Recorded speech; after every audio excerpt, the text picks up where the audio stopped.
জাতীয় নির্বাচনের দিন গণভোটের দাবি জানিয়েছে বিএনপি। সিএসির সঙ্গে বৈঠকে দাবি জানান দলটির স্থায়ী কমিটির সদস্য ডক্টর মঈন খান। বলেন, বিতর্কিতরা যেন ভোটে দায়িত্ব পালন করতে না পারে তা কমিশনকে নিশ্চিত করতে হবে। আলাদা এক অনুষ্ঠানে বিএনপির মহাসচিব অভিযোগ করেন, কোনো রাজনৈতিক দল নির্বাচন পেছানোর চেষ্টা করছে।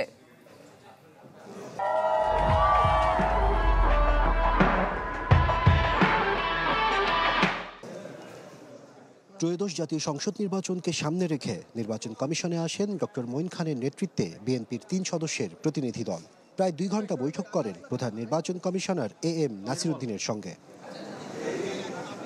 পরে ডক্টর আব্দুল মঈন খান জানান, বিতর্কিত কর্মকর্তারা যেন আগামী নির্বাচনে দায়িত্ব পালন না করেন সেটি নিশ্চিত করতে ইসিকে আহ্বান জানিয়েছেন তারা। সরকারি কর্মকর্তা কর্মচারী যারা নির্বাচন পরিচালনা করবে তারা কিভাবে আচরণ করবে সে সমস্ত কিছু লিপিবদ্ধ করা হয়েছে এবং যাতে করে একটি সম্পূর্ণ সুষ্ঠু নিরপেক্ষ নির্বাচন হয় সেই ব্যবস্থা তারা করবে। এবং আমরা কিন্তু এই বিষয়ে অত্যন্ত আনন্দের সঙ্গে বলছি যে নির্বাচন কমিশনের যে মনোভাব আমরা দেখেছি, আমরা এই বিশ্বাসী যে তারা একটি সুষ্ঠু নিরপেক্ষ নির্বাচন আগামীতে করতে সক্ষম। ডক্টর মঈন খান বলেন, ভোটাররা যাতে নির্ভয়ে ভোট দিতে পারে সেই পরিবেশ তৈরি করতে হবে ইসিকে।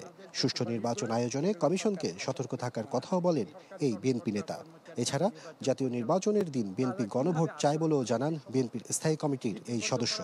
একটি সুষ্ঠু নিরপেক্ষ ভোটদানের মাধ্যমে তারা সঠিকভাবে তারা তাদের অধিকার প্রয়োগ করবে, এই বিশ্বাস যখন তাদের মনে জন্ম হবে সেই মুহূর্তে আমি বিশ্বাস করি যে নির্বাচন একটি উৎসবমুখর একটা কর্মকাণ্ডে পরিণত হবে।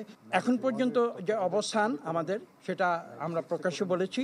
আমরা বলেছি যে যেদিন আমাদের সাধারণ নির্বাচন হবে সেই দিনেই আমরা রেফারেন্ডামটি আমরা করছি।